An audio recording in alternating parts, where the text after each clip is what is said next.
कागज के दो पंख लेके उड़ा चला जाए रे, जहाँ नहीं जाना था ये वही चला हाय रे, उम्र का ये ताना बाना। কেমন আছো সকলে? আশা করছি ভালো আছে, সকলে সুস্থ কামনা করে আবার একটা নতুন ফ্রেশ ব্লগ শুরু করছি। 11:30 এখন থেকে ব্লগটা স্টার্ট করছি। এই আজকের ব্লগটা তোমাদের ভালো লাগবে, তো পুরো ব্লগটা যাবো হচ্ছে দোকানে। এই যে মামামু রেডি, মামামুর স্নান করে দিয়েছে, আমার স্নান হয়ে গেছে। এখন দোকানে যাবো, ঘরে সবজি টবজি কিছু নেই, তো নিয়ে আসছি দোকান থেকে, নিয়ে তারপর রান্না বসাবো। আজকে ভেবেছি পনির করবো, তো দেখি দোকানে পাওয়া যায় কিনা পনির। তো এই যে পনির নিয়ে চলে এসেছি, শুধু পনির নিয়ে আসলাম, সবজি আর নিয়ে আসিনি, দুশারই নিয়ে আসবে বরং। লেটও হয়ে যাবে, কারণ সবজির গাড়ি এখন আসলো, তো নামাচ্ছে সবজিগুলো, লেট হয়ে যাবে, ওই জন্য সবজি নিয়ে আসিনি। তো পনিরটা রান্না করবো এখন, আর ওদিকে সবজিও কাটা হয়নি, সবজিগুলোও কাটবো। আর মামাকে হচ্ছে টিভি চালিয়ে গান চালিয়ে দিয়ে চলে আসলাম, মামা এখন গান শুনছে। আর এখন রান্নাঘরে চলে এসেছি, এখন পনিরটাকে ভালো করে কেটে মানে ভাজতে বসিয়ে দেবো। আর পনিরটা সেরকম একটা ভালো ছিল না, মনে হচ্ছিলো কি বলতো, আটার দলা যেরকম হয় না সেরকম, মানে দুধের কোনো সেন্টই নেই। তো যাই হোক, আর কিছু তেমন ছিল না যে অন্য কিছু রান্না করব, তো তার জন্য অগত্যা এটাই খেতে হবে। তো চলো বেশি বকবক না করে এখন আলুগুলো ভেজে নিই।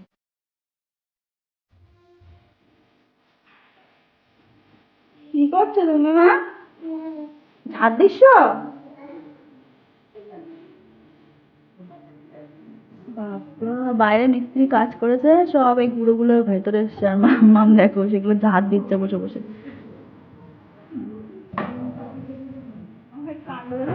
আমি রান্নাঘরে রান্না করছি, চুপচাপ রয়েছে, কোনো সারা শব্দ নেই, গিয়ে দেখি ওই কিস্তি করছে, মানে ওই বাইরে মিস্ত্রি কাজ করে গেছে। তো সব ওই গুলো মানে বাইরের এই যে বালি যেগুলো হয় না, সেগুলো সব ঘরে ঘরে চলে এসছে। ও দেখতে পেয়েছে, সেগুলো ফুটে ফুটে তো ফেলতে পারছে না, এখন ওই ঝাঁটা দিয়ে দিয়ে ফেলছে। হ্যাঁ, কি করবি ওটা নিয়ে তুই?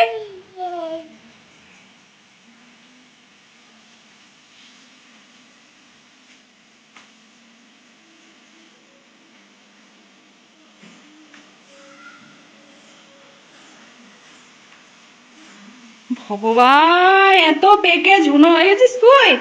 হ্যাঁ, এই কি করছিস? ঝাড় দিচ্ছিস? ভগবান,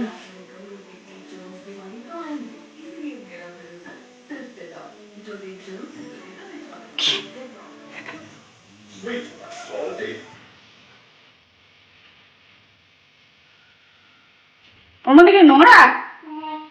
ওরে ভগবান, এই মামামের পাকামিটা একবার দেখো তোমরা, মানে কি বলো তো, আমাকে দেখে না এরকম ঘরটা ঝাড় দিয়ে ওটা দিয়ে ফেলতে, তো সেইভাবে ও ট্রাই করছে, এত বদমাশ হয়েছে। তো এদিকে আলুগুলো এখন ভাজা হয়ে গেছে, আমি আলুগুলো তুলে নিচ্ছি, এরপর পনিরটা ভেজে ফেলবো। আর মামামের কি বলতো, এই দুষ্টুমিগুলো মানে সারাদিন এরকম করে না, ছুটে ছুটে বেড়ায়, এগুলো দেখেই না মনটা ভরে যায়, আসলে সারাদিনের ক্লান্তিটা আর লাগে না মামামের এই দুষ্টুমিগুলো দেখে। কি বলতো, কোনো কোনো সময় হয়তো মন খারাপ হলো, কিন্তু ও মানে ও মন খারাপ হতেই দেয় না, ও আমার মন খারাপের ওষুধ। এই যা আসলে কি বলতো, নিজেকে ভালো রাখার দায়িত্ব না তোমার নিজেকে নিতে হবে, কেউ তোমার মানে ভালো রাখার দায়িত্ব নেবে না। কারণ কিছু কিছু লোক আছে দেখবে, তোমার ভালো থাকাটাকে সহ্যই করতে পারে না তারা, তুমি ভালো আছো দেখলে না তাদের হিংসায় জ্বলে যায়। এরকমই লোক মানে আমার লাইফেও আছে এরকম লোক, দু একটা। তো কি বলতো, তাদেরকে আমি ইগনোর করেই চলি, কিন্তু তারা কিন্তু ইগনোর করে না, তারা ঠিক আমাকে ফলো করেই চলে, চেষ্টা করে কি বলতো আমি যাতে খারাপ থাকি। তো তাদের চেষ্টা বৃথা যায় আর কি, আমার খারাপ লাগা আমার ভালো থাকা সমস্তটাই আমার কাছে। তো এদিকে বকবক করতে করতে দেখো পনিরের তরকারিটা হয়েও গেছে, এখন পনিরের তরকারিটা নামিয়ে নেব। আর পনিরটা নামিয়ে এখন বিট ভাজাটা বসিয়ে দিচ্ছি। আর বিট না এখানে আজকে ফার্স্ট টাইমই খাওয়া হচ্ছে, এর আগে কোনোদিনও আনিনি বাজার থেকে। হ্যাঁ, সমস্তটা হয়ে গেছে, আর এদিকে ড্রেসটাও চেঞ্জ করে নিয়েছি, প্রচণ্ড পরিমাণে গরম লাগছিল। আর মামাকে মানে খেতে দেবো বলে গিয়ে দেখি কি মামাম ঘুমিয়ে পড়েছে। এদিকে গান চলছিল, ওর খেলাও করছিল, তখন ঘুমিয়ে পড়েছে। দেখবে কিরকম করে অবস্থা, এদিকে মানে মাথাটা কাঁধ করে এমনভাবে শোয়, কোন দিন যে ঘাড়ে লেগে যাবে। আর এখন সন্ধ্যাবেলা আমি আর তুষার চা আর বিস্কুট নিয়ে বসে গেছি, আর মামামকে অনেকটা আগেই দুধ খাইয়ে দিয়েছি।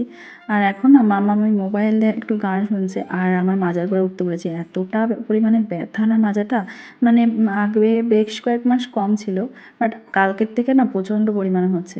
তো যাই হোক, মামাম ওরকমভাবে বসে আছে, একটু আরাম পাওয়া যায় আর কি। ব্লগটা এখানে এন্ড করছি, দেখা হবে নেক্সট ব্লগে।